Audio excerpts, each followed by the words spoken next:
মাত্র ফোন করলো, কৃপার সাথে কথা বললাম। ও এখন বাসে উঠেছে, ওই জন্য আমাকে ফোন করে সেটা জানালো। তারপর তো ট্রেনে উঠবে, বাসে করে স্টেশনে আসবে, তারপর ট্রেনে উঠবে। কি বলছিলাম জানি, 2টো চেয়ার সরানো হয়ে গেছে, আর বাকি 2টো চেয়ার এখানেই থাকবে, এই পাশেই থাকবে, টেবিলের পাশে। আচ্ছা দাঁড়াও, আগে আমি টেবিলটা সরাই। ডাইনিং রুমটা আগে খালি করতে হবে। ডাইনিং টেবিল, চেয়ার এগুলো সরিয়ে তারপরে এখানে কার্পেট, বিছানার চাদর এগুলো সব পাততে হবে। ডাইনিং টেবিলটা কেমন যেন এখন শক্ত টাইপের হয়ে গেছে, এটাকে এখন আর সহজে সরাতে পারি না, নাকি আমার শক্তি কমে গেছে বুঝতে পারছি না। আগে তো বেশ তাড়াতাড়ি এটা সরাতে পারতাম, কিন্তু এখন এটা সরাতে বেশ ঝক্কি পোহাতে হয়। তো এটা ওই পাশে থাকবে, ওই যে রান্নাঘরের ওই সাইডে থাকবে। আর 2টো চেয়ার তো ডাইনিং টেবিলের পাশে রেখে দিচ্ছি, আর 2টো চেয়ার ওই ঘরে রেখে দেব। আর এদিকে দেখো হরি সবার বাজার নিয়ে এসছে, সুইটিকে ডেকে বললাম খইগুলো বেছে দিতে। আর এই লাল ঝুড়িটা দেখো, এটা জানো তো সেই বাড়ির সামনে দিয়ে হরেক মাল যাচ্ছিল সেদিন, তখন 2টো জিনিস রেখেছিলাম। এগুলো আগে 100 টাকা করে বিক্রি করতো, কিন্তু এখন ওই 100 টাকার হরেক মাল 110 টাকা হয়েছে। তো এই লাল ঝুড়িটা নিয়েছিলাম, আর একটা বড় প্লাস্টিকের গামলা নিয়েছিলাম। বাড়িতে হরিসভা হয় তো মাঝে মধ্যে, তো এই খই রাখার জন্য এইরকম একটা বড় লাল ঝুড়ি নিয়েছিলাম। এর আগে আরেকটা ঝুড়ি আমি নিয়েছিলাম, সেটা 30 টাকা না 40 টাকার হরেক মাল ছিল, তো ওটা একটু ছোট ঝুড়ি। কিন্তু এই ঝুড়িটা এত সুন্দর হয়েছে আর এত মজবুত, আমার খুব পছন্দ হয়েছে এই লাল ঝুড়িটা। ফলগুলো সব ধুয়ে নিচ্ছি। আর সুইটি তো ছোটো মানুষ, ওকে বলেছি খইয়ের ওই ধানগুলো বাছতে। খইয়ের মধ্যে ধান থাকলে আবার সবাই চেঁচামেচি করে, আর আমি যদি এখন ওই খই নিয়ে বসি বাকি কাজকর্মগুলো পড়ে থাকবে। বর 2 দিন ধরে বাজার করছে, তাও তার বাজার করা শেষ হচ্ছে না। এইমাত্র আবার ব্যাগ নিয়ে বাজার করতে গেল। অর্জুন একটু আগে স্কুল থেকে এসছে, ওকে ভাত খেতে দিলাম। কৃপা তো সেই ভোরবেলা কলেজে গেল, ও আসবে সন্ধ্যে 7:30টার সময়। কৃপা থাকলে আবার আমার হাতে হাতে এটা ওটা করে দিত। এখন বৃন্দাজিকে কাপড়টা পরিয়ে দিচ্ছি। যেখানে বসে গীতা পাঠ হয় সেখানে তো বৃন্দাজিকে রাখতে হয়, ওই জন্য ওই জায়গাটাও রেডি করে রাখলাম। নারকেলটা দেখো কিভাবে ভেঙে গেল। এবার আমি কি করব বুঝতে পারছি না, এটাকে আবার ফাটাবো না কি করব, কোন দিক ধরে এটাকে ফাটাবো, কোন দিক ধরে কোরাবো।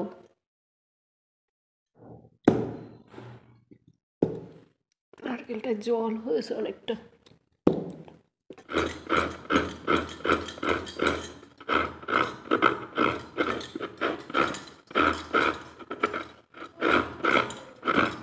নারকেল তো ভালো করে কোড়াতেই পারলাম না।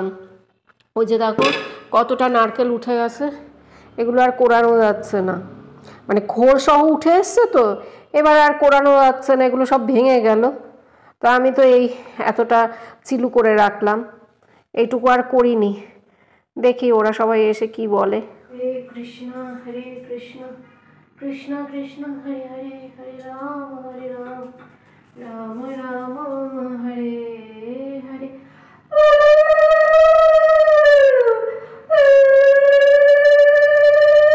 সন্ধে হয়ে গেছে, সন্ধেবাতিটা দিলাম। ঠাকুরের একটা থালা বের করতে হবে ফল রাখার জন্য।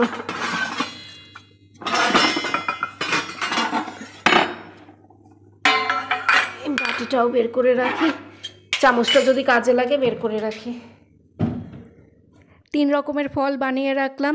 3 রকমের ফল নিয়ে এসেছিলো, তো সেগুলোই সব বানালাম, আপেল, মুসম্বি লেবু আর কমলা লেবু। এবার আবার খইগুলো একটু বেছে রাখছি। সুইটি করেছে, তাও আমি আবার একটু লাস্ট ফিনিশিং দিলাম, ও তো বাচ্চা মানুষ।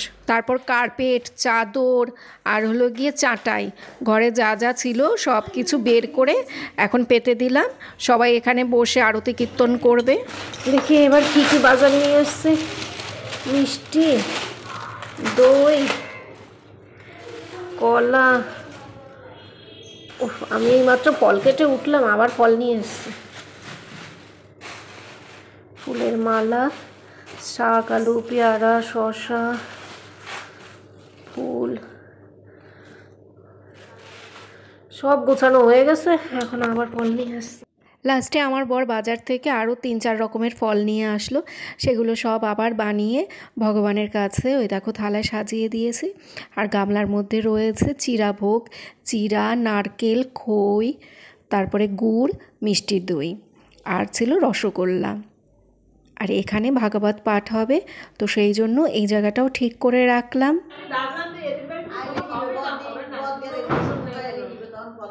আর না মদ দিয়ে আসবে ঢোল কই ঢোল আনতে বলো বলে দাও বলে দাও।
হরিসভা শুরু হয়েছিল 6:30টার সময়। 6টার মধ্যে আমার সমস্ত কিছু গোছানো কমপ্লিট হয়েছে, আর হরিসভা শেষ হয়েছে 9টা 10-15 নাগাদ হয়তো। ঠাকুরের কাছে সন্ধে আরতি করা, কীর্তন করা, তারপর ভাগবত পাঠ, এগুলো সবই কমপ্লিট। প্রসাদও নিবেদন করা হয়েছে। ছর্দি প্রসাদটা এখন মাখামাখি করছে, ওই চিরা খই ওগুলো সব মেখে দিচ্ছে। আর আমি চলে আসলাম ঠাকুর ঘরে। আমি এখন রাধা মাধবকে ঘুম পাড়াবো। ছর্দি এর আগে হরিসভাতে এসে ঠাকুরকে যখন ঘুম পাড়াতো তখন না ঠিক করে না ঠাকুরকে শয়ন দিতে পারতো না। মানে যার যার ঘরের ঠাকুর সে বোঝে যে সেই ঠাকুরকে সে কীভাবে শোয়াবে, কোন কাপড়টা গায়ে দেবে। তো ওই জন্য আমি আগে ভাগে এখানে চলে এসেছি ঠাকুর ঘরে গোপালকে ঘুম পাড়ানোর জন্য। কলাগুলো কিন্তু কাঁচা,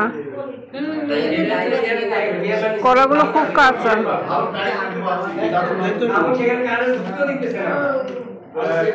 সবাই চলে গেছে, আমি এখন একা। আমি একা একা প্রসাদ খাচ্ছি। হরিসভা শেষ হওয়ার সাথে সাথেই সবাই তাড়াতাড়ি করে প্রসাদ নিয়ে চলে গেছে। ঠান্ডা পড়েছে তো খুব, ওই জন্য সবাই তাড়াতাড়ি বাড়ি চলে গেছে। ওট তাড়াতাড়ি করে গুছিয়ে রাখ, তোর সবাই মিলে হাতে হাতে এগুলো গুছিয়ে রাখ। আমার কোমর বেকা হয়ে যাচ্ছে, আমি আর পাচ্ছি না। এইভাবে কেন করছিস? ভালো করে গুছাবি। এখন একটু ভাত বসাবো। হ্যাঁ হয়ে গেছে, ওই যে ওইখানে কালো একটা গামলা আছে, ওর মধ্যে ফেল। ভাতটা বসিয়ে দিই, ভাত হতে তো সময় লাগবে। প্রেশার কুকারে দিলে ভালো হতো, কারণ প্রেশার কুকার এঠো করা যাবে না। কালকে শুক্রবার দিন, হ্যাঁ প্রেশার কুকার রান্না করব। আমার খুব খিদে পেয়েছে, তাড়াতাড়ি করে ভাত নিয়ে বসলাম। অর্জুন গেছে আবার সুইটিদের ঘরে। বিকেলবেলা আমার টিফিন করার অভ্যেস, তো আজকে তো বিকেলবেলা টিফিন করার সময় সুযোগ কিছুই পাইনি, ওই জন্য এত খিদে পেয়েছে। ঘরটা ঝাড়ু দিয়ে রাখলাম, কার্পেটগুলো সব না, কার্পেট চাটাই যা ছিল ওগুলো সব ভিতরে রেখে দিয়েছি, যেটা যেখানে ছিল। আর বিছানা চাদরটা কালকে ধুয়ে দেব। সিঙ্কের মধ্যে যে কটা বাসন ছিল সেগুলো সব ধুয়ে রাখলাম। এখন যা বাসন হবে সেগুলো আর ধোবো না, এই থালাটা ধুয়ে রাখবো। আজকে রান্না করেছিলাম মুগ ডাল, শিম ভাজা, আর হলো গিয়ে ওই পনিরের কি বলে, পনিরের ভুজি, সেই রান্না করেছিলাম। করো প্যান্ট ঠিক করেছিস? এই ওর টুপিটা দাও না, ওর ব্যাগের মধ্যে মনে হয়। দেখো তো কোথায়, ওই তো, তারপরে টুপিটা পরবে না।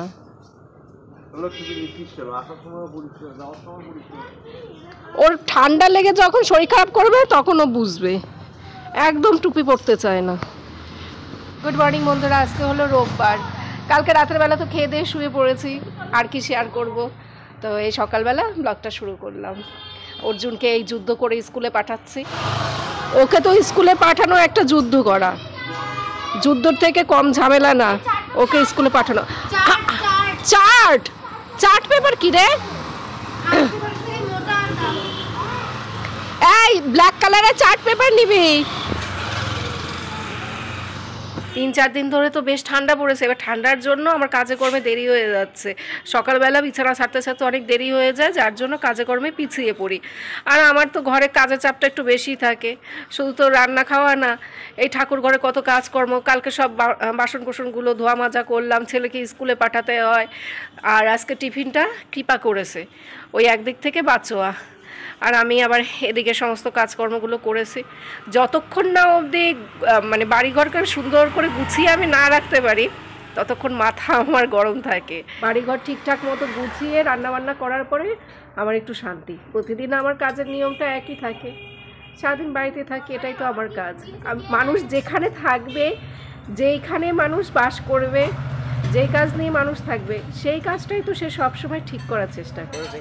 আমি সারাদিন বাড়িতে থাকি, বাড়িঘরকে ঠিকঠাক রাখা আমারই কাজ। এটা কি বানিয়েছিস? Cheese pasta?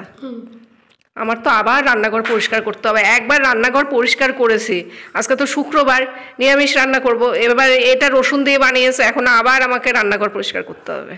কতটা পাস্তা বানিয়েছে বাবা আর মেয়ে মিলে, দুজন রান্নাঘরে কি অবস্থা করেছে। রান্নাঘরে আমি সব গুছিয়ে রেখে গেছিলাম, একদম গ্যাস ওভেন পরিষ্কার করে বাসন কোসন ধুয়ে মেজে তারপরে বাসনপত্র গুছিয়ে রেখে এই জায়গাটা কি সুন্দর গুছিয়ে রেখে গেলাম। বা মেয়ে এসে কি করে গেল, মেয়ে পাস্তা বানিয়েছে আর বাবা চা বানিয়েছে। দেখো কি অবস্থা। এই বছর শীতে প্রথম নতুন আলু নিয়ে আসলো, তবে এই আলুগুলোর থেকে ছোট যে গোল আলুগুলো হয় একদম ছোট ছোট, ওই আলুর দম খেতে খুব ভালো লাগে। আজকে বড় করে এই নতুন আলুর দম করব।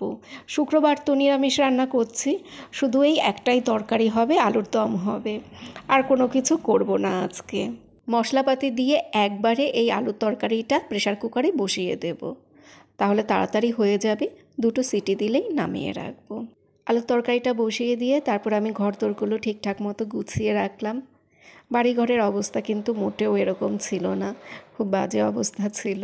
তো সেগুলো সব ঠিকঠাক করলাম। এবার আমার শান্তি। যতক্ষণ পর্যন্ত আমি বাড়িঘর ঠিকঠাক মতো গুছিয়ে না রাখতে পারি, যতক্ষণ পর্যন্ত আমার বাসি আসি কাজকর্ম কমপ্লিট না হয়, যতক্ষণ পর্যন্ত জায়গার জিনিস ঠিকঠাক মতো আমি জায়গায় না রাখতে পারি, তখন আমার মাথাটা গরম হয়ে থাকে। কৃপা কালকে বিধাননগর স্টেশন থেকে ফুল গাছের চারা নিয়ে এসছে, গাঁদা ফুলের চারা, আর এগুলো জানি কি টাইম ফুল।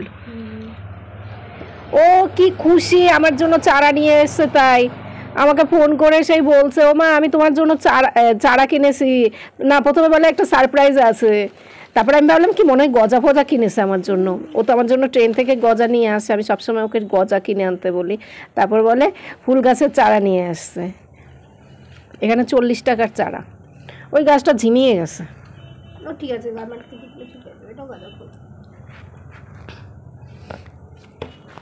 আমি যা যা চাইবো সেগুলো তুই একটু আমাকে এনে দিবি, আমি বারবার উঠতে পারি না। আমাদের টবে শর্ট আছে, টব নেই। আমি এইসব টবের মধ্যে মানি প্ল্যান্ট, ইঞ্চি গাছ এগুলো লাগিয়ে রাখি। এই যে এটা না তুলতে পারছি না, এটা এত শক্ত। এই গাছটা মরে গেল জানো তো, ওই যে পোকা হয়েছিল।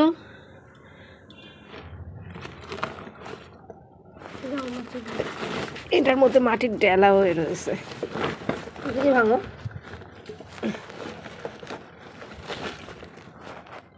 এগুলো অনলাইনের মাটি, একদম বাজে মাটি, মাটিগুলো একটু ভালো না। তাহলে গাছ লাগাচ্ছ কেন যদি না হয়? কি করবো, মাটি তো আর নেই, মাটির জন্যই তো আমি গাছ লাগাতে পারি না। এক মুঠো মাটির অনেক দাম, বুঝলি তো। আগে মানুষ বলতো মাটি নাকি সস্তা, ও বাবা এখন তো দেখছি মাটির দাম আর সোনার দাম একই। কি যেন একটা কথা আছে, মাটি সোনা সোনা মাটি।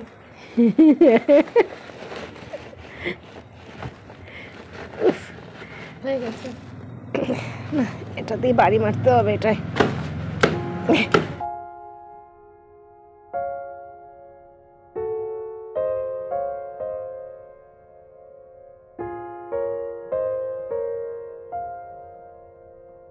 এই দুটোর মধ্যে টাইম ফুলের গাছ লাগিয়েছি, আর এই হলো গাঁদা ফুলের গাছ, এই তিনটে। আর ওই পাশে একটা, এই যে কিবা বলছে লঙ্কা ছিঁড়বে, লঙ্কা তো এখন গাছে নেই সেরকম। এই যে আর সবুজ সবুজ বলে দেখা যায় না, অনেক আছে। এই কই, এই একটা নে, ভাত খাবো, খিদা পেয়েছে।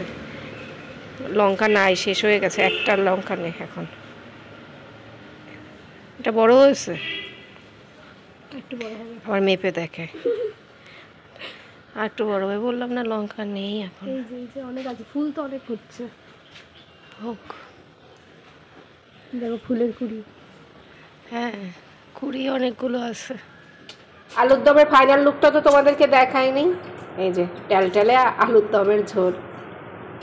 একটু ঝোল না রাখলে ভাত খেতে অসুবিধা হয় কৃপার জোরের। তার মধ্যে আবার আজকে কোনো ডাল রান্না করিনি, কিছু না, এই ঝোলটুক লাগবেই। তো বন্ধুরা, এখন ব্লগ শেষ করে দিচ্ছি। তোমরা সবাই ভালো থেকো, সুস্থ থেকো, সাবধানে থেকো। আবার আগামীকাল দেখা হবে। টাটা বন্ধুরা।